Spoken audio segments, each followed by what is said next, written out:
Hey guys, I'm Sam and today we're going to be doing something that's not skincare related. Over the past year, I've been experimenting a lot with makeup, and by experimenting a lot, I mean buying a lot of makeup. I've been watching a lot of decluttering content and project plans on YouTube. What I like about it is that they're romanticizing the idea of finishing the stuff that you buy and loving the products that you buy. When I started this whole YouTube thing, I did kind of feel the pressure to be updated with my makeup products and try a bunch of things so I could tell you guys how I felt about it. But I've realized with the advent of so many new brands and makeup products, there's a lot of focus being shifted away from makeup technique, figuring out personal style and content that's based around personal beauty and personal brand. That's the kind of information that I really like sharing with you guys. I like talking about techniques and optical illusion and color theory. None of that is really about the makeup exactly that you're using. It's more about how you use it and how well you know your face. I'll definitely make makeup videos and more content about beauty in that regard, but I don't think it would be right for me to review every single new makeup launch because I'm just not that person. I'm not that consumer. This is my collection. It's not huge. It all fits into this like divider dabba thing. I don't think it's big enough to actually throw away a lot of product, but I do have some things that I'm pretty sure I'll never use, so I'll just hand them over to someone else probably. I'll just get rid of it somehow. Let's go in order of a usual makeup routine. So I have two primers, one by e.l.f. and one by Sugar. This is the e.l.f. Matte and Poreless Putty Primer, like a thick cream, almost like the Nivea cream but even more stiff. Next I have the Sugar Mattifying Primer. What's it called? The Base of Glory Pore Minimizing Primer. Comes in a really cute dabba like this. It's very stiff and it's made of plastic, so it's good for traveling. Even though I never travel with makeup, if I do travel with makeup in my bag, I'm not reapplying my primer. It's got a little tube like this. It's like a clear gel and it mattifies your skin. It does kind of blur it. And the way I use my primers is on days when I don't want to use foundation but I want to mattify and not use powder. I'm keeping them, they're not expired yet. Next, I have two color correcting palettes right here. This one is from Maybelline and this is the first ever base product I bought. It's got a nice salmon color corrector for medium skin tones, which is kind of rare. A little bit goes a long way. These are extremely high coverage. It was manufactured in 2017, just 5 years ago, and it's a cream product. It's probably not a good idea to keep it. I am gonna get rid of it. The next one I have is the Nykaa Skin Genius Conceal and Correct palette. I made a whole video about different ways to use it. As you can see, it has a lot more use to it now. Since we're in the realm of concealers and foundation, let's talk about all the foundations that I have. This is my Keen Beauty foundation. I'm in the shade 155 White Tan. Very low coverage. Next one is my favorite foundation of all time, NYX Can't Stop Won't Stop Concealer Cheek Foundation. I'm in the shade beige. My skin tone is kind of hard to match, so my foundations basically need to be yellow. This is really matte and I use it to mattify the center of my face before filming. Next I have my Sugar Stick Foundation. Why does it have two rings around it? Because the cap on both sides started cracking, so I put some tape around it to make sure that it doesn't become impossible to close this eventually. I'm in the shade 25 Macchiato. It's very high coverage. I could show you the close-up, but it's like so gross. The inside is clean, but just the outside packaging has not stood the test of time. I have a very old Maybelline Fit Me foundation. I bought this before they put pumps on the foundation, so definitely very expired. I'm not gonna buy it again. It does make me break out because of the denatured alcohol in it. Next, this is my Flower Light Illusion foundation. I'm in the shade M4 Tawny and the finish of this one is super dewy. I love the packaging. It's so luxe and pretty. That was it for foundations. I have 4 concealers. This is my Maybelline Instant Age Rewind Concealer. They just struck gold with this color. Pink enough for pink people and yellow enough for yellow people and peachy enough to color correct. I removed the sponge at the top because I thought it was unsanitary, and as you can see I finished quite a bit of it. Next I have two e.l.f. Hydrating Satin Finish Concealers. This is the shade Deep Olive and this is the shade Medium Sand. I like this. The last concealer I have is this Maybelline Fit Me Concealer. I find that in dim lighting when I put this on my face, it looks nice, but then I go to the mirror in front of the window and it looks like I have grey ash patches all over my face. Not cute. So I'm definitely not going to keep this one. Let's move on to powders. One is from this Lakme SPF 40 powder. Way too light for my skin, but it never left a white cast, so it's quite translucent. Every time I use it, I get little hives on my face and I get a cough also, so I'm definitely allergic to this and I'm gonna get rid of it. Let me know if you've tried this. What was your experience with it, because I'm not a fan. And lastly is this powder that I love and hate at the same time, and it is the Milani Prep Set and Glow powder. Yeah, okay, first let's tell you why I hate it so much. This is the packaging, okay? It's held together with a piece of tape and it is so sad looking and it's so expensive. Do you know how much I paid for this? I paid 800 bucks. That was after discount. But why I love it is the product itself. This is a finishing powder, so it sets your makeup, but it doesn't mattify your makeup. Like satin finish powder. Made a significant dent in it. These are all my lip glosses. The first two I have from Didnt Cosmetics. This one is in the shade Peppermint Schnapps and this one is in the shade Pink Berry, which is actually not pink, it's more like a warm red color. It comes in a really big tube. This is 10 ml each. I have the e.l.f. Ride or Die lip balm in the shade Tough Cookie and it's a really nice My Lips But Better product. Super thick and it almost looks like a gloss. My favorite lip gloss formula of all time, it's the e.l.f. Lip Lacquers. I have two shades. This is in the shade Mauve Glitz, in the shade Moody. It's just like a glossy peach shade. Over time, it just plumps your lips and hydrates them in the best possible way. This is my Essence Volume Shine Lip Gloss. I love the smell of it and it actually tastes sweet. So whenever I'm using this, I just feel like a child.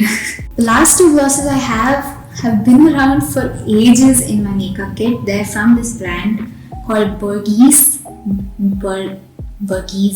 They're super thick and goopy glosses that will stay on your mouth even after you wash your face. They're so thick. Tape all around the covers because they've been squished in bags and just packed that gross. I'm going to throw them away now. When I do wear lipsticks, they're mostly nudes and the color that I'm using is basically the undertone of the nude. So It's a peachy nude or a red nude or a brown nude, but I never go for an actual red color or a peach color. these four are from Maybelline. I have the shade Mysterious Mocha, which is grayish nude color. This is a mini version of the shade Nude Nuance. I used up almost all of it. A red color in the shade Muted Taupe. It is a deep, almost ox blood color. I have one shade from Nykaa So Creme. I actually had three: Deja Nude, Your Latte and Let It Snooze, but now I'm only left with Let It Snooze. This is a much brighter peachy nude. And lastly is my favorite lipstick that I've ever bought, the Nykaa Paint Sticks lipstick in the shade Pretty Popular, I think. Yeah, in the shade 20. It almost has an olive undertone, which is why I like it so much. It doesn't look like I'm wearing a color. It just looks like my lip color is more even. I want to use this every day and make it a signature nude.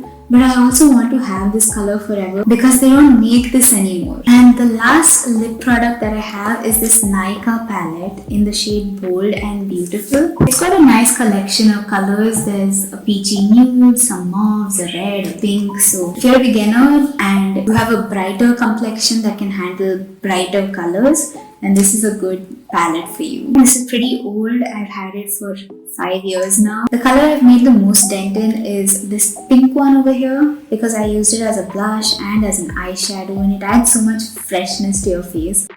Next, let's move on to blushes. I have way more blush than anybody needs. First ever blush that I bought was this one by Sugar and it's in the shade Mauve. Mauve what? Mauve Marble. Kind of like a burgundy. It's just not the right color for me. You need a cooler or neutral skin tone to pull this off. Even though the formula is really excellent, then I'm gonna hand it off to a friend. I purchased 3 blush bombs from Flower Beauty. I have the shade Pinched, Cinnamon and the shade Nectar. From these I learned that peachy colors look natural on my face and I should just buy peachy colors. They don't stay for a very long time though, they're very watery, so it just looks like a wash of color. Next, I I love this blush. This is the Milani Baked Blush in the shade Luminoso. It's a really peachy, shiny, shimmery color. When I feel like my skin looks a little dull, put a little of this on my cheeks and it just brightens my complexion. I don't know how it does it, but it just looks so alive after that. Next is the Revolution Super Dewy Liquid Blush. Such a fuchsia color. When I use this, it looks almost like how your nose and your cheeks get in really cold weather. Wind burnt, like wind, what do you call that? Wind burnt? Just wish that it was a little bit warmer. This is way too cool tone. I think someone else might enjoy it. Lastly, I have this blush by Sugar. So pretty. I love this color. This is the cream blush in the shade Coral Climax. And would you look at that color? So bright when you put it on your cheek. Looks like it's coming from inside. This little twist out thing makes me feel so fancy, like a fancy lady. That brings us to our final category. That is my eye products. First one I want to show you is this eye pencil by Miss Claire. If you have not tried a brown kajal in your life, you feel like black kajals make you look tired and gross by the end of the day, you need to try a brown kajal. It is life-changing. It is game-changing. I am going to get rid of this one though because honestly it was kind of cheap. I bought it ages ago when I was in college. I don't know, I feel like I've moved on. I'm too scared to put it in my waterline because I don't know what's in it. Next, I have a product that I wish worked for me, but it just doesn't. Wet n Wild Nude Eye Pencil. You really need to press a lot to get anything out of this pencil. When I do try to use it on my waterline, it catches on my eyelashes. Next, these two eyeshadow sticks from K Beauty. This was in the shade Bliss. And now it's discontinued. It's a beautiful peachy.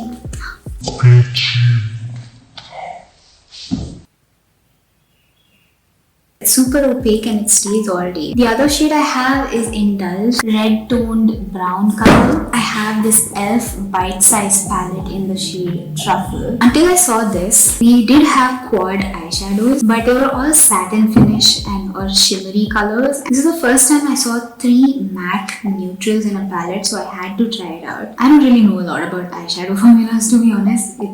It works. This Lakme Insta liner that everybody has tried in their life. It's a beautiful eyeliner. It dries matte. It only smudges if you smudge it with your finger. Otherwise, it stays intact for the whole day. It's not waterproof, but it washes off very easily at the end of the day. I've had this for like maybe over a year. And I think I should probably get rid of it because I don't want to give myself an eye infection. The last eyeshadow palette I'm going to show you guys is one that I've had for the longest time. This is the Maybelline City Mini palette and this is in the shade Rooftop Bronze. So there's a satin champagne color, metallic gold, some satin browns and coppers. And apparently the formula of the colors in this particular palette rival a lot of high-end brands. And I haven't been able to make a dent in it even though I've been using it for 5 years, not even one pan. I don't know why, but nowadays in most palettes you only see metallics or mattes. But if you ever do get your hands on this palette, please have some fun with the satin shades. They're so nice as highlighters and also just as like single eyelid toppers. I love this copper shadow. I'm sad to let this go, but I do realize I can't keep makeup for more than 5 years. That's disgusting. So I'm gonna get rid of this. Bye my friend. You have served me well.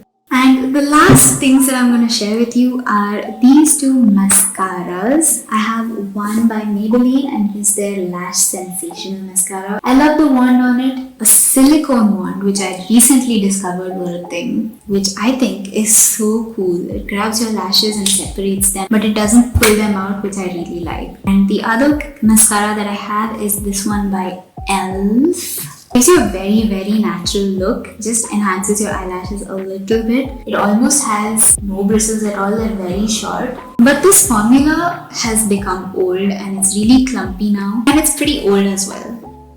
So I'm gonna get rid of this.